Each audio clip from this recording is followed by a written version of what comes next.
en la carta de Corintios, segunda de Corintios, capítulo 4.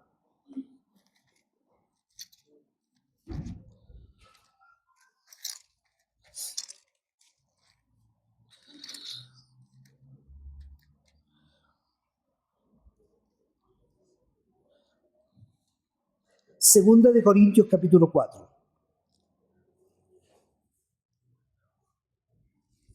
Voy a leer del verso 7 al 12, en el nombre del Señor. Pero tenemos este tesoro en vasos de barro, para que la excelencia del poder sea de Dios y no de nosotros. Que estamos atribulados en todo, mas no angustiados. En apuros, mas no desesperados. Perseguidos, mas no desamparados. Derribados, pero no destruidos. Llevando en el cuerpo siempre por todas partes la muerte de Jesús, para que también la vida de Jesús se manifieste en nuestros cuerpos. Porque nosotros que vivimos siempre estamos entregados a muerte por causa de Jesús, para que también la vida de Jesús se manifieste en nuestra carne mortal. De manera que la muerte actúa en nosotros y en vosotros la vida. Gracias, Padre, en esta mañana por tener frente a nosotros tu palabra, Señor. Pedimos que seamos edificados como siempre lo somos cuando ella nos habla. En el nombre de Jesús. Amén. Amén. Esta es la segunda carta de Corintios que fue escrita por el apóstol Pablo. Algunos ponen por alrededor del año 55 después de Cristo. Está en Macedonia. Y la carta está escrita como en respuesta a conflicto en la iglesia de Corinto. El apóstol había fundado esta iglesia en Corinto alrededor del año 50 durante su segundo viaje misionero.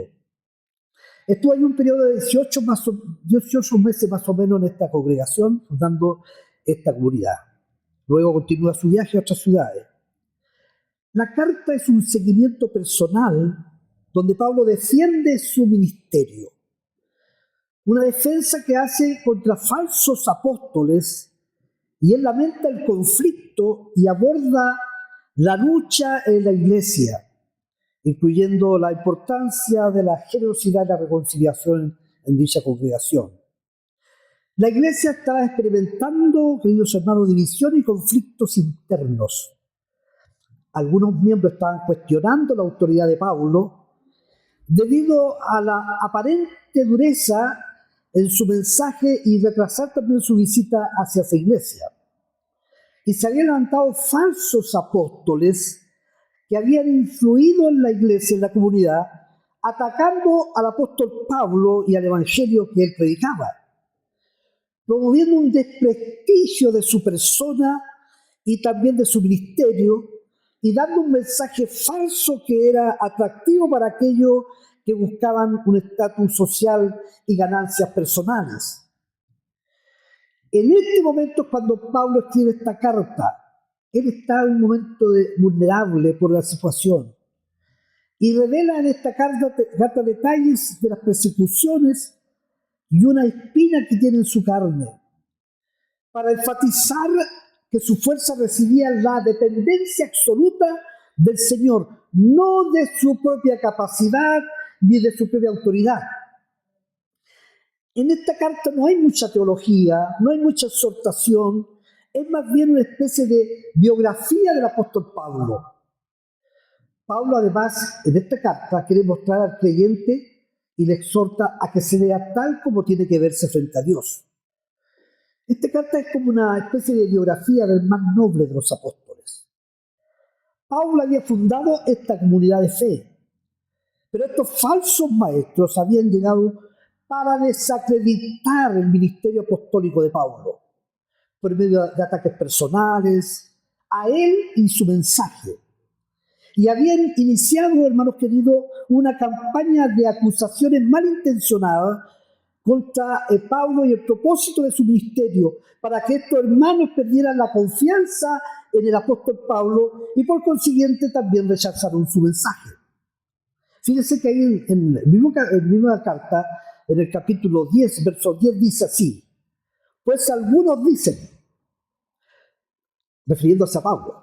Sus cartas son duras y fuertes, pero él en persona no impresiona a nadie y como orador es un fracaso. Nótese, eso es lo que ellos están diciendo el apóstol Pablo. En este versículo, hermano, resume la crítica que hay contra Pablo. Cuestionan la autoridad apostólica, afirmando, hermanos, que su carácter y elocuencia personal son débiles. Ellos declaran que este hombre no tiene atractivo, no tiene carisma, tiene una pinta desagradable, y no solo eso, que además agregan que ni siquiera sabe hablar. Ahora, cuando uno estudia al apóstol Pablo, él no era un gran elocuente predicador. Como rabino, él era muy extenso para hablar. Y además, como rabino, digámoslo claro, era aburrido. Porque los maestros son así, son aburridos, ¿no? Son aburridos a veces, ¿no es cierto? Y eso, mira, es tal, fíjese, es tal que en Hechos 29 dice que está enseñando y un joven llamado Eutico se cayó al tercer piso. Era tan aburrido que se le quedó dormido. Espero que en esta mañana nadie se me duerma, ¿no? No vaya a pasar lo que pasó un pastor, ¿no? Estaba predicando y se duerme una hermana. En paréntesis, por favor, se duerme una hermana. Entonces el pastor le hacía seña al hermano que está al lado que le golpeara para que la despertara. Y el hermano que está al lado no se da por aludido y le hace. Ya él, después de muchas veces, dijo: hermano, despierta a la hermana. Y el hermano le responde: pastor, usted la hizo dormir, usted despierta. Así que si yo le hago así hoy día, entiéndalo, por favor, ¿ya? Muy bien, entonces, fíjense, entonces están diciendo eso. Ahora, esa parte que ellos están diciendo es muy probable, miren lo que va a decir, es muy probable que fuera cierto, porque hay ciertos comentaristas bíblicos y estudiosos, por supuesto, que afirman que Pablo era un hombre bajito, como yo, incluso un poco encorvado. Fíjense cómo lo ilustran a él. Y hay quienes incluso que dicen que tenía problema a la vista, que era tuerto. Ahora, eso es parte de la tradición, pero hay algunos datos bíblicos. Hay un dato bíblico que a mí me llamó mucho la atención, me ha llamado, que está en Gálatas 4, 14, 15, que dice así. Yo lo puse en la nueva traducción viviente, que es un poco más claro, dice: aunque, está hablando él, aunque mi condición los tentaba a ustedes a no aceptarme, ustedes no me despreciaron ni me rechazaron. Todo lo contrario, me recibieron y me cuidaron como si yo fuera un ángel de Dios, incluso el mismo Cristo. Entonces ahora pregunta él: ¿dónde ha ido a parar el espíritu de alegría y de gratitud que antes tenían conmigo?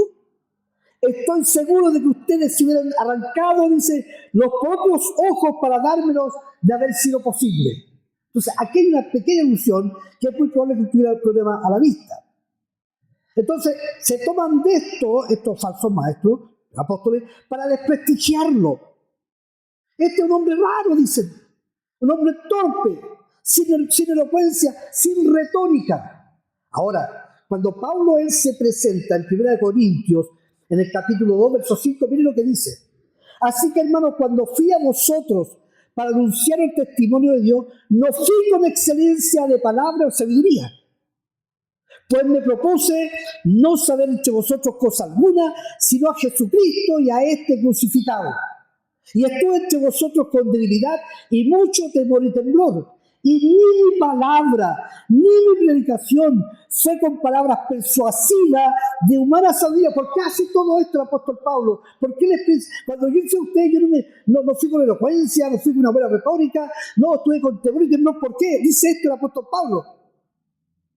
¿Para qué lo dice? Para que vuestra fe no esté fundada en la sabiduría de los hombres, sino en el poder de Dios. Lo que dice Pablo: cuando fui a usted no me creí el cuento, sino que yo fui para que ustedes tuvieran una experiencia con Cristo. Por final de cuentas, hermanos, los que estamos aquí, tenemos que escondernos detrás de la persona de Cristo y no somos los personajes importantes. Cristo es la persona importante, su mensaje es la persona importante. Y Pablo entonces responde a estos ataques por medio de esta segunda carta de Corintios. Y no responde porque él se sienta ofendido, ni porque se sienta mal por todo lo que están diciendo, sino lo hace porque él ama a su hermano y no quiere que estos hermanos tengan una mala apreciación del mensaje que él está predicando. Él teme por la salud espiritual de ellos, no por su prestigio, no por lo que puedan decir de él, sino por estos hermanos que están en peligro por estos falsos apóstoles.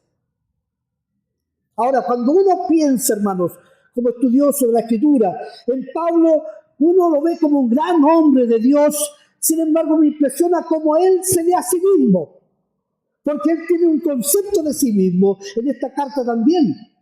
En el capítulo 11, verso 30 dice, si me es necesario gloriarme, me gloriaré en lo que es mi debilidad. ¿Se diga? En mi debilidad. En eso me gloriaré, no en mis habilidades, no en mis capacidades, no en lo estudioso que he sido, no en lo que yo sé, no en los grados académicos que tengo, sino me voy a gloriar en mis debilidades. Y en 2 de Corintios, también siguiendo ahí en el capítulo 12, versos 5 al 10, dice, de tal hombre me gloriaré, fíjese, pero de mí mismo, dice, en nada me gloriaré, sino en mis debilidades. Ahora, fíjese, sin embargo, dice, si quisiera gloriarme, no sería insensato, porque diría la verdad. Por supuesto, si era un rabino, y un rabino lo sabe todo. E incluso en Filipenses capítulo 3 hace una gran defensa de lo que es. Pero dice, no voy a gloriar en eso. Pero eso lo dejo de lado, dice, para que nadie piense de mí más de lo que ve en mí o oye de mí. Para que la grandeza de las revelaciones no me saltase de mi mente, me fue dado un aguijón en mi carne, un mensajero de Satanás que me abofetee para que no me enaltezca sobremanera. Respecto a la cual 3 veces le he rogado al Señor que me lo quite, y me ha dicho que bástate de mi gracia, porque mi poder se perfecciona en la debilidad.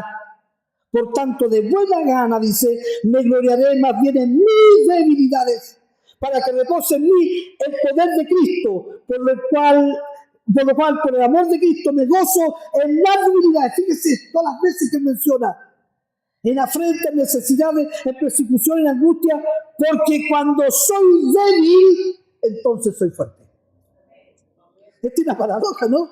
Es una paradoja esto. Bueno, después de todo este comentario vamos a nuestro texto de esta mañana que está ahí en 2 Corintios 4. Vamos al texto ahora. En el verso 7, que hemos leído el 7 al 12, pero el 7 dice, pero tenemos este tesoro en vasos de barro para que la excelencia del poder sea de Dios y no de nosotros. El apóstol Pablo hace un contraste en este primer versículo que hemos leído y nos dice que lo que vale no es el vaso, no es el recipiente, no es la vasija, lo que vale es lo que está dentro de la vasija, lo que está dentro del vaso, lo que está dentro del recipiente. Y el verso 6 dice, porque Dios que mandó que de las tinieblas resplandeciese la luz, es el que ha resplandecido en nuestros corazones para iluminación del conocimiento de la gloria de Dios en la faz de Jesucristo. Los estudiosos están de acuerdo en que esta es una clara referencia al Evangelio. Y lo que Pablo nos dice aquí es que lo que está dentro de estos vasos de barro es el Evangelio de Cristo. Es su gloria, la gloria de Cristo en nosotros. Ahora, el vaso que menciona Pablo es un vaso frágil, muy frágil, pero contiene algo de valor. Y él afirma que tenemos este tesoro en estos vasos de barro.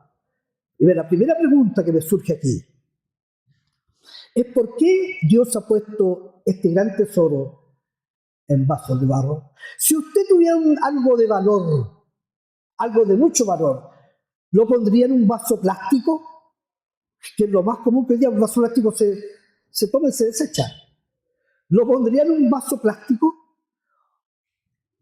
¿Lo pondría en un vaso que no tiene la suficiente fuerza o capacidad para guardar algo de valor? Y Pablo está diciendo aquí que tenemos este tesoro en estos vasos de barro. Y luego él mismo responde, ¿por qué Dios ha puesto este tesoro en vasos de barro? ¿Por qué es que Dios ha puesto este tesoro en vasos plásticos? ¿Por qué? Y él responde, para que la excelencia del poder de Dios, del poder sea de Dios y no de nosotros. Esa es la razón, para que la excelencia del poder sea de Dios y no de nosotros.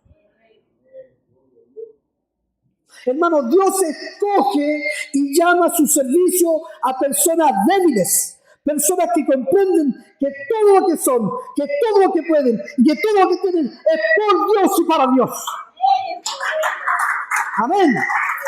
Esa es la razón principal. Fíjense que ahí en el capítulo 15 de 1 Corintios, mire lo que dice Pablo, dice, yo le transmití a ustedes lo más importante y lo que se me había transmitido a mí. Cristo murió por nuestros pecados, tal como lo dice la Escritura, que fue enterrado y al tercer día fue levantado de los muertos, tal como dice la Escritura. Lo vio Pedro y luego lo vieron los 12.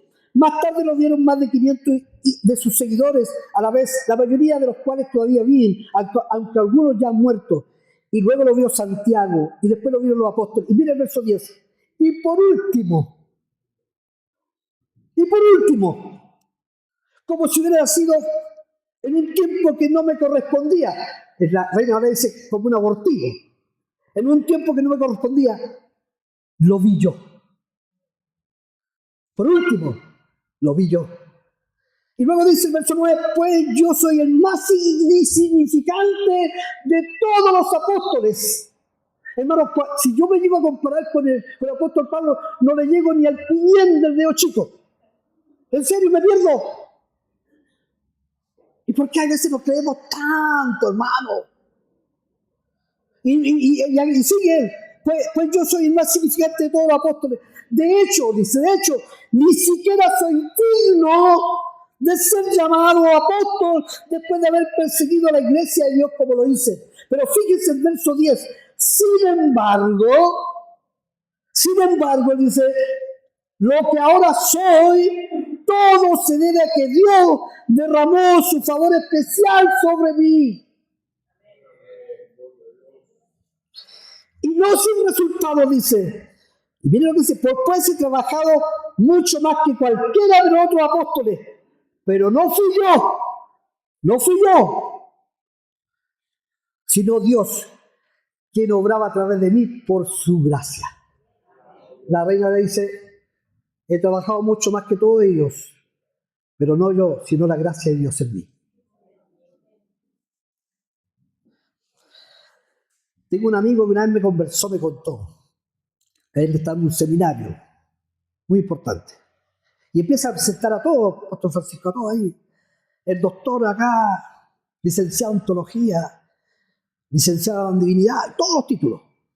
Y no estaban mintiendo, estaban diciendo la verdad, pero todos los títulos. Y alguien que está a su lado le dice, oye, le dice a mi amigo, en este seminario, le dijo, ¿habrá lugar para un carpintero?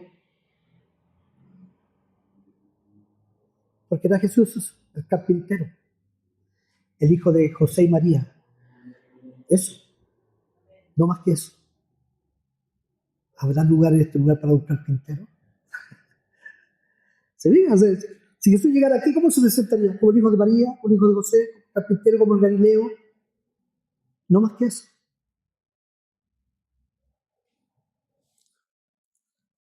Hermanos queridos, solo la gracia de Dios en nosotros. Nada más que eso. No tenemos ni un mérito. Si tuvieran que pedirnos a veces nos piden el currículo. ¿Qué currículo vamos a llevar? Si solo la gracia de Cristo nos ha llamado, nos ha traído, nos ha perdonado, nos ha redimido y nos ha dado el privilegio de estar en su reino.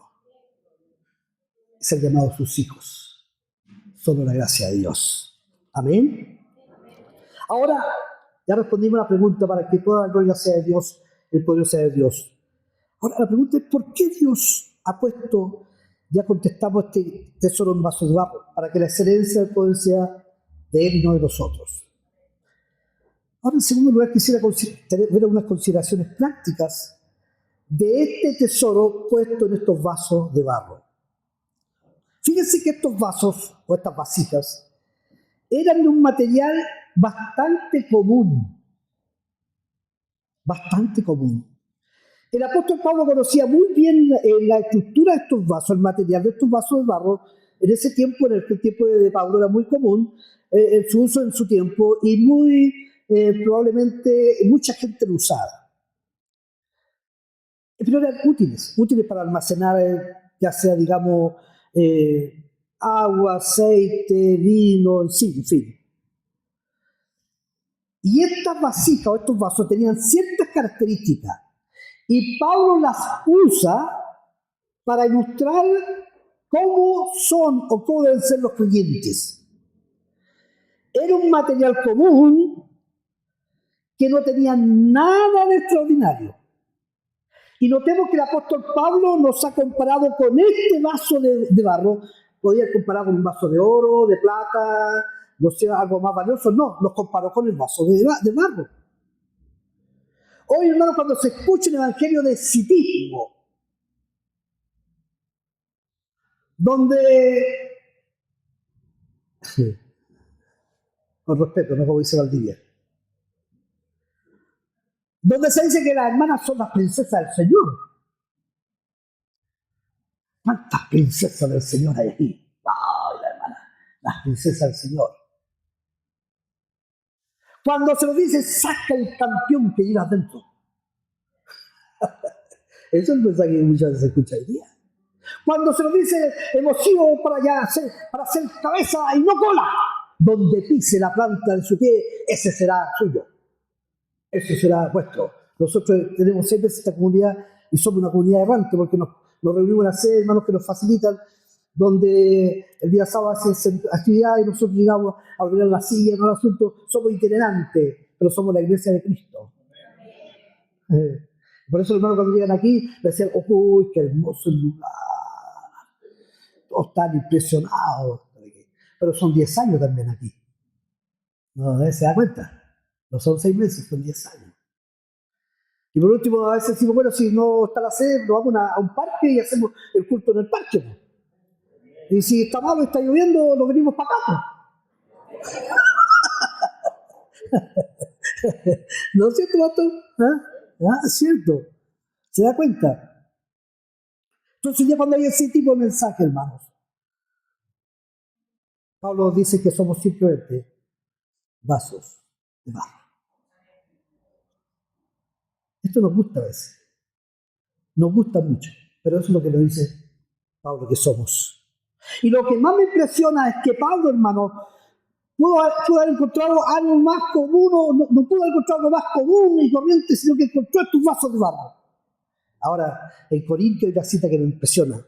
En 1 Corintios 1:26 dice, pueden mirar, hermano, para todos nosotros, pueden mirar, hermano, vuestra vocación, que no sois muchos sabios, porque aquí no vemos muchos sabios, según la carne, ni muchos poderosos, fíjense, ni muchos nobles, sino que los necios del mundo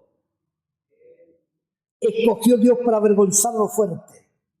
Y lo vil del mundo y lo menospreciado escogió Dios, y lo que no es para deshacer lo que es. Y aquí está la clave. A fin de que nadie se jacte en su presencia.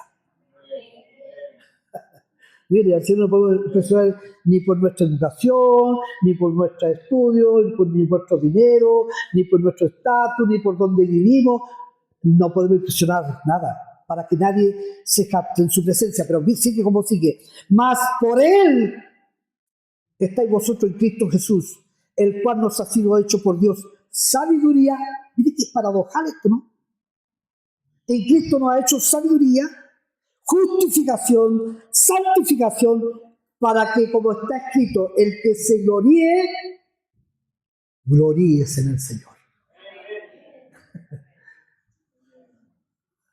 A ver, hermanos. Estos vasos eran hechos de un material bastante común. Era un material bastante frágil. Un vaso de barro podría quebrarse muy fácilmente y quedar inservible. Como humanos, hermanos, somos muy frágiles. Incluso a través de la Biblia vemos a grandes personajes con mucha fragilidad humana. Mire, somos frágiles en nuestra salud física. Los reíamos nosotros juntamos a unos amigos mayores de 60. ¿Sabe cuál es nuestro tema? ¿Qué remedio estáis tomando hoy? ¿Y cuándo te toca ahora el médico? Ese es nuestro tema. Así, no, yo estoy por acá, estoy acá. Tengo un amigo literal, que tiene una bolsa así de remedio, una bolsa de remedio.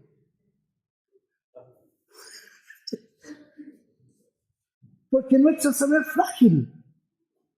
Oye, si parece que yo miraba a Francisco, mi amigo, y yo decía, parece que fuera ayer que éramos jóvenes. Y ya nos cuesta hasta basura al púlpito. Yo recuerdo una vez, vivíamos en un sitio que íbamos a construir un templo años atrás. Entonces se me quedó la llave adentro, pero estaba la ventana abierta, a una altura más o menos de cuánto, de 1,20 m. Entonces yo dije, yo la salto esta. Y me caí, hermano, no fui capaz de llegar arriba.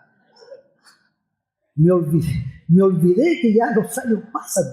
Nuestra salud física, hermanos, ya se va quebrantando. Somos frágiles en nuestra salud física. Por eso que Pablo a Timoteo le aconseja ahí en su primera carta, le dice, no bebas agua, sino un poco de vino por causa de tu estómago y de tus frecuentes enfermedades. Bueno, yo conozco hermanos que siempre andan enfermos del estómago. Y siguen el consejo de Pablo.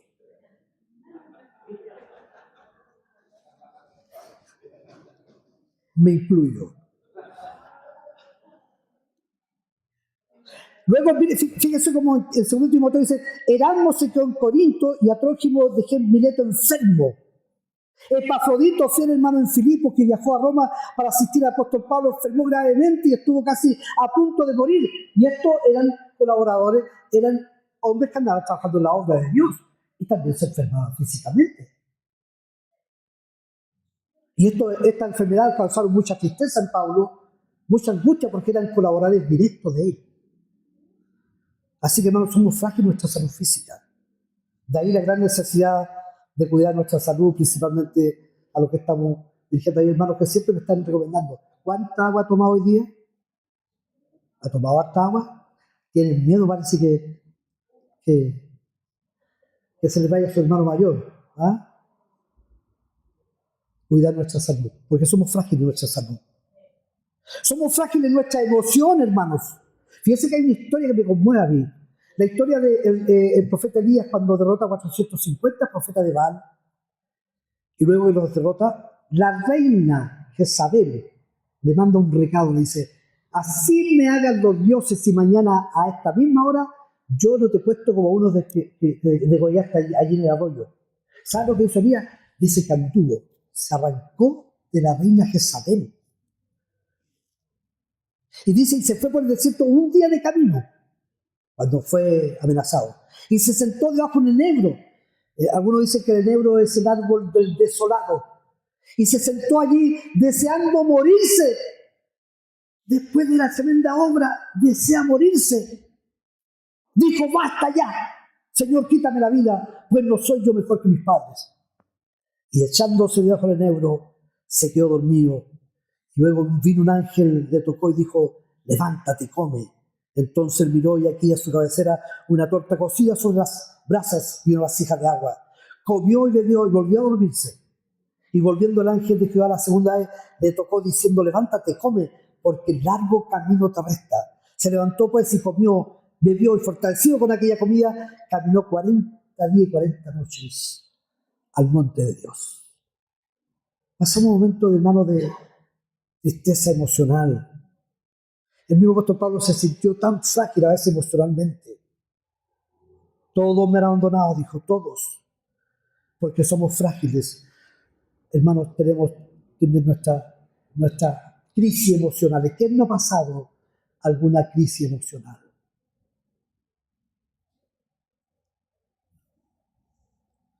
Yo recuerdo que años atrás se lo enseñaba, no sé si Francisco se acuerda, un cristiano no debe estar triste. ¿Te acuerdas? Entonces uno llegaba a la iglesia y echando a la puerta, ¿cómo está, hermano? Bien, pues, no estaba bien, pues. Porque si uno decía que no estaba bien, entonces lo acusaban de poca fe o de algún pecado oculto. Así que usted no podía llegar triste. Incluso hay un coro que decía, no puede estar triste un corazón que alaba a Cristo.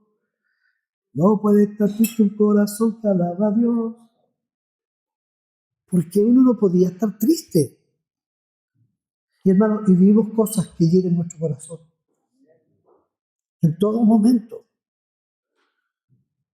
¿Cuántos han perdido un hijo? ¿Han perdido un padre? ¿Cuántos han tenido alguna disolución sentimental? ¿Cuántos han tenido que separarse en su matrimonio? ¿Cuántos? Son profundas heridas en nuestro corazón. Por eso, hermanos queridos, que nosotros tenemos que considerar que lo primero que tenemos que hacer es recurrir al Señor, primera cosa. Y luego tener una comunidad que nos albergue. Una comunidad, hermanos, que nos dé sostenimiento y contención. Usted no sabe lo importante que es cuando llega un hermano, usted lo abraza y dice, qué bueno es, hermano. A veces se pierde 2 o 3 semanas y aparece usted. ¿Te acordaste que tenía iglesia? Y usted no sabe cómo ir el hermano. No sabe cómo ir la hermana. Pero que distinto es cuando usted abre sus brazos. ¡Oh, qué bueno verte! Igual dígale que se andó en Egipto, pero hazlo primero. ¿Ya? Qué importante. Hermano, nuestras comunidades cristianas tienen que ser comunidades terapéuticas espiritualmente. Sanadoras. No condenadoras. No criticadoras que criticamos y estamos apuntando con nuestro dedo hacia allá. Alguien me dijo una vez, cuando tú apuntas con el dedo, hay 3 dedos que te están apuntando a ti. Cuando llegó el hijo pródigo, que dijo, llevaba la oración ensayada, la había ensayado, venía en el camino, Padre, pecado contra el Señor, contra ti, ya no se llama tu hijo, Padre, pecado contra ti, venía ensayando la confesión. Y cuando el papá lo vio, lo abrazó, no tuvo tiempo de decirle nada, porque el padre lo interrumpió, este es mi hijo, que estaba muerto, que ha revivido, se había perdido, pero ensayado, traigan ropa nueva, ropa limpia, traigan un anillo, pónganse, y manden a matar el becerro más gordo. Llegamos fiesta porque ha vuelto a la casa. Es la figura tan patente del amor que tiene Dios con nosotros. Amén, hermanos. Estos vasos de barro eran hechos de un material reemplazable, pero además, fíjense que aquí viene algo importante. Si un vaso de barro se podría romper, pero a veces podía ser reemplazado por otro. Y aunque el vaso, escuchen bien, era necesario para contener este tesoro, pero era totalmente reemplazable, como un vaso plástico. Así tenemos que considerarnos todos los que estamos en la casa del Señor. Somos necesarios, sí, pero no indispensables. Me di a entender. Somos necesarios todos aquí. Nadie sobra. Nadie está de más. Pero ninguno es indispensable. Ah, si no estoy yo, ¿cómo irá a sonar la música hoy día? Si no estoy yo, no sé, pues cómo irá a estar la escuela dominicana hoy día. Que se den cuenta que cuando yo no estoy exagerando. Pero muchas veces ocurre eso. Aquí todos somos necesarios, todos.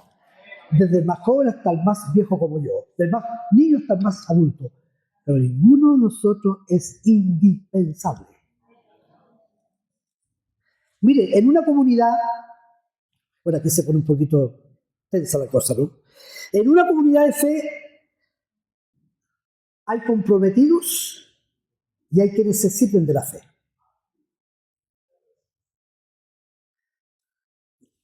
En otro lado, aquí no. Pero yo conozco otra parte que sí. Porque siempre están los mismos. El pastor llama, hermano, te necesitamos, y ahí aparecen los mismos. Hermano, necesitamos que tal X día, por favor, vengamos que vamos a hacer un trabajo aquí, vamos a pintar o vamos a remodelar. Siempre los mismos. Es como si estuvieran los creyentes los A y los B. No, hermano, aquí somos todos. Porque cuando se trata de bendiciones, chita que la buscamos. No se preocupe que esto es habitual, no, en este tipo de cosas no sale ningún amén.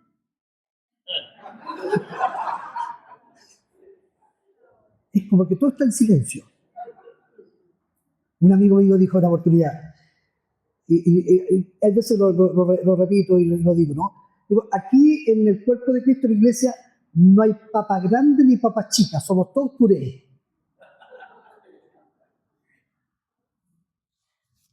Dios bendiga a aquellos creyentes comprometidos y le estimulamos a aquellos que todos seamos parte de esta empresa del Señor. No es empresa del pastor, ni empresa mía, ni empresa de ninguno de nosotros, es una empresa del Señor. Es un proyecto de Dios.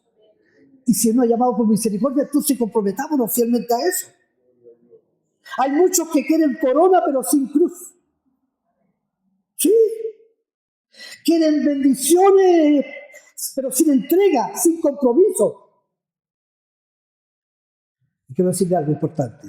Dios va a cumplir su propósito conmigo o sinmigo.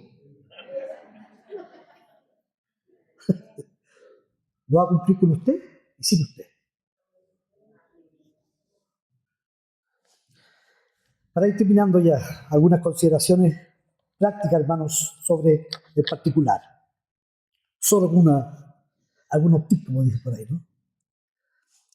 Todos somos vasos de barro.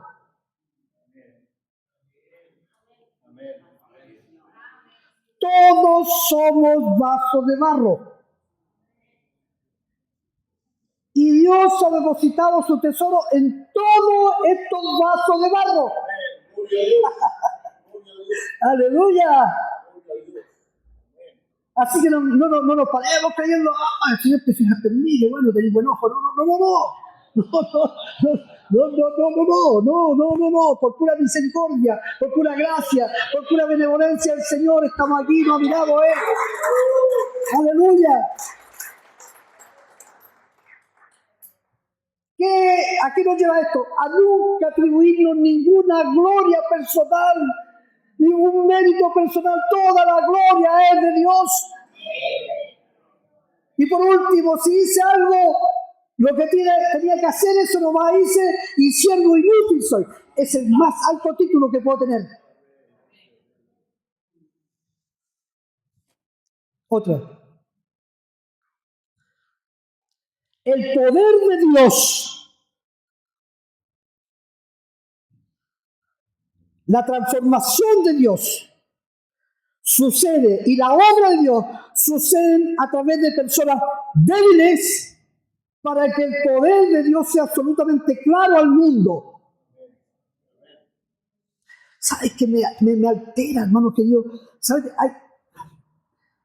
Yo sé que usted también lo ha visto. Hay estos pseudoapóstoles ya que tienen hasta guardaespaldas, hermano. No, en serio. Si a veces yo me pongo a escuchar en Google ahí, como dice mi nieta, está chismeando, me dice. Y hermano, y veo cómo llegan con guardaespaldas, y otro le lleva el maletín, y otro aquí allá, y otro le limpia la transpiración cuando está predicando.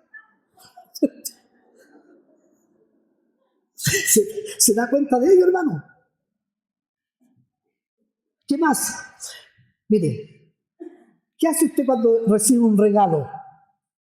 Yo me fijo siempre cuando llega un regalo, ¿no? Con mucho cariño. Llega el regalo y uno ha comprado el papel de regalo, ha comprado la rosa y la ha adornado a lo mejor que no quede ninguna arruga. Cuando recibe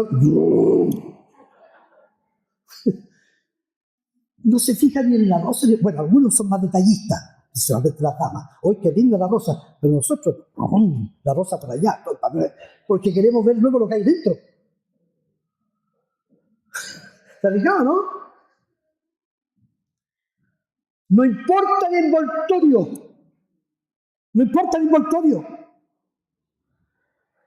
No importa, hermano, usted que sea, a lo mejor no tiene tanta capacidad como otro, no importa, tal vez viene herido, viene hermano, lacerado por la herida de la vida, no importa, hermano, el envoltorio, es lo que está dentro lo que vale, es lo que está dentro lo que tiene el valor ahí adentro. No se sienta menoscabado, siéntase un hijo de Dios.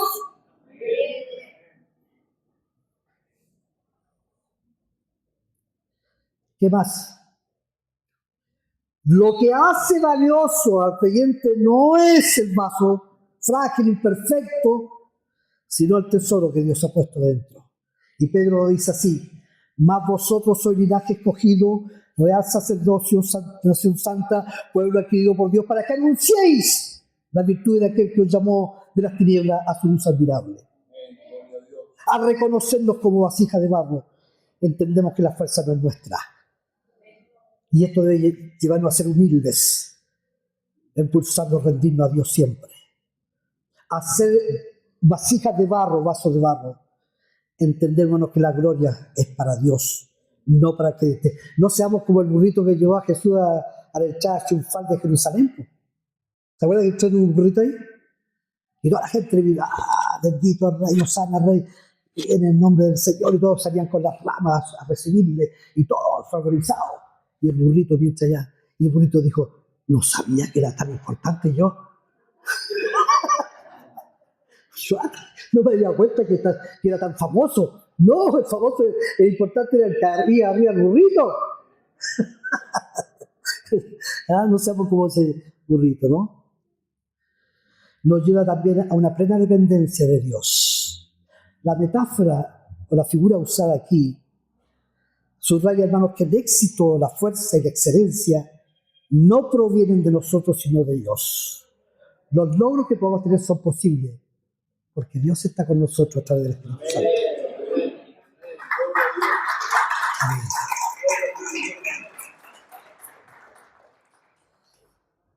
Quería esta mañana compartir esta reflexión de la palabra del Señor. Oremos. Padre, te damos gracias en esta mañana.